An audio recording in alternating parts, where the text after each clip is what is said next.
오늘 하세나 본문은 여호수아 9장 22절에서 27절까지의 말씀입니다.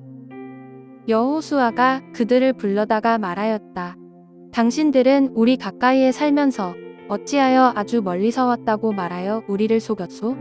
당신들이 이렇게 우리를 속였기 때문에 당신들은 저주를 받아서 영원히 종이 되어 우리 하나님의 집에서 나무를 패고 물을 깃는 일을 하게 될 것이오. 그들이 여호수아에게 대답하였다. 우리가 그렇게 속일 수밖에 없었던 까닭은 주 하나님이 그의 종 모세에게 명하신 것이 참으로 사실임을 우리가 알았기 때문입니다. 하나님이 이 땅을 다 이스라엘 사람에게 주라고 명하셨고 이스라엘 사람이 보는 앞에서 이 땅에 사는 모든 사람을 다 죽이라고 명하셨다는 것을 우리가 들어서 알았습니다. 우리가 속임수를 쓸 수밖에 없었던 것은 우리가 이스라엘 사람 때문에 목숨을 잃을까 두려워하였기 때문입니다. 이제 우리를 마음대로 하실 수 있으니 처분만을 기다리겠습니다. 여호수아는 그들을 보호하기로 결정을 내리고 이스라엘 사람들이 그들을 죽이지 못하게 하였다. 바로 그날로 여호수아는 그들을 회중을 섬기고 주님의 제단을 돌보는 종으로 삼아 나무를 패고 물을 깃는 일을 맡게 하였다.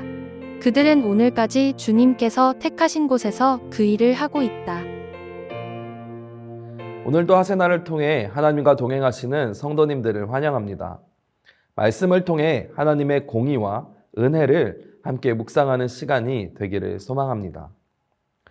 지금까지 우리는 여호수아 9장을 함께 살펴보았습니다. 기브온 족속이 꾀를 내어 이스라엘을 속였고 여호수아와 백성들은 하나님께 묻지 않은 채 조약을 맺었습니다. 하지만 그 실수를 깨달은 이후 이스라엘은 하나님 앞에서의 약속을 지키고 책임 있는 자세로 그 상황을 수습했습니다. 오늘은 그 마지막 장면입니다.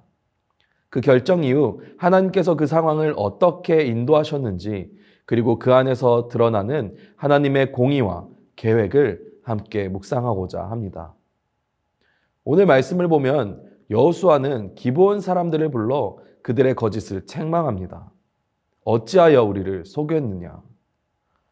기브온 사람들은 분명히 거짓말을 했고 여호수아는 그에 대한 분명한 질책을 합니다. 그리고 이스라엘 공동체 안에서 그들의 위치를 결정합니다.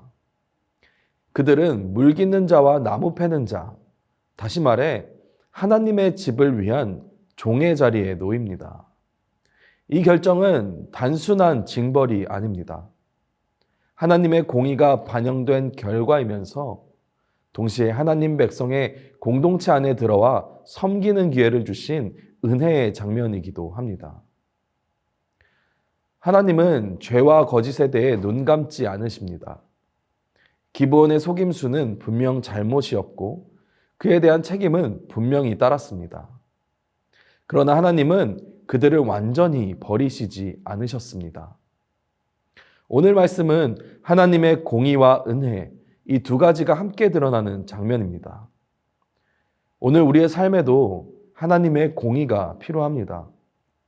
우리가 실수하거나 잘못했을 때 하나님은 외면하지 않으시지만 동시에 회복과 자비의 길도 함께 열어주신다는 것을 기억하시기 바랍니다. 하나님은 공의로우시되 동시에 회복을 열어가시는 분이십니다. 이어서 기브온 사람들은 여호수아 앞에서 솔직하게 말합니다. 자신들이 왜 그렇게 행동했는지, 무엇을 두려워했는지를 털어놓습니다.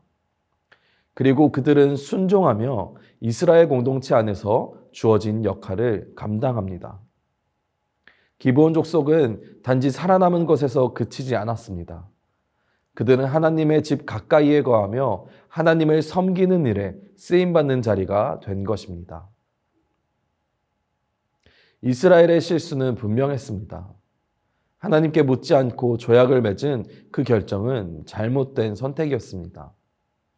하지만 하나님은 그 상황을 통해서도 선하게 일하셨습니다. 기브온은 심판받아야 할 대상에서 하나님의 집을 섬기는 자로 변화되었고 그 결정은 결국 하나님의 공동체를 더욱 견고하게 만드는 결과로 이어졌습니다. 우리가 완벽해서 하나님의 뜻이 이루어지는 것이 아닙니다. 우리의 부족함 속에서도 하나님은 여전히 주권적으로 일하십니다. 실수 속에서도 하나님의 계획은 결코 멈추지 않습니다. 하나님은 우리의 실패를 도구로 삼아 선을 이루시는 분이시기 때문입니다. 기브온 족속은 이후 이스라엘 역사 속에서 여러 차례 등장합니다. 사무엘하 21장 말씀에서는 사울이 기브온 사람들을 부당하게 죽였을 때 하나님께서 그 일에 대해 심판하시는 장면이 나옵니다. 그만큼 기브온은 이스라엘 안에서 보호받아야 할 이방 공동체라는 것을 말씀해 주시는 것입니다. 또한 느헤미야 3장에 보면 기브온 사람들이 예루살렘 성벽 재건에 함께 참여한 기록도 있습니다. 이것은 단순히 살아남은 자들이 아니라 하나님의 사역에 함께 동참한 백성으로 쓰임받는 모습을 나타냅니다. 하나님은 우리의 실수조차도 하나님의 역사 가운데 사용하시는 분이십니다. 여호수아 9장의 말씀은 하나님의 공의와 은혜가 어떻게 함께 흐르는지를 보여주는 놀라운 본문입니다. 우리가 보기에는 실패처럼 보였던 일도 하나님의 손 안에서는 역사의 도구가 된다는 사실을 기억하시기 바랍니다. 하나님은 모든 상황을 선으로 바꾸어 가시는 분이십니다. 사랑하는 성도님들, 오늘 우리 삶에도 실수와 잘못이 있을 수 있습니다. 하지만 중요한 것은 하나님은 그 상황조차도 선하게 사용하실 수 있는 분이시라는 사실입니다. 하나님은 실수를 꾸짖으시지만 동시에 그 속에서 회복의 길을 여십니다. 그리고 하나님의 뜻은 결국 하나님의 계획 가운데 이루어집니다. 오늘 하루 우리가 하나님 앞에서 정직하게 서고 맡겨진 자리를 책임 있게 감당할 때 그 자리가 하나님의 뜻이 이루어지는 은혜의 자리가 될 것입니다. 실수로 끝나는 인생이 아니라 하나님의 계획 속에 쓰임받는 인생이 되시기를 소망합니다. 오늘의 하시전은 엘리베이터 대신 계단을 이용하는 것입니다. 계단을 이용하게 되면 에너지를 절감할 수 있고 이산화탄소량도 줄일 수 있습니다. 오늘의 하시죠. 함께 하시죠.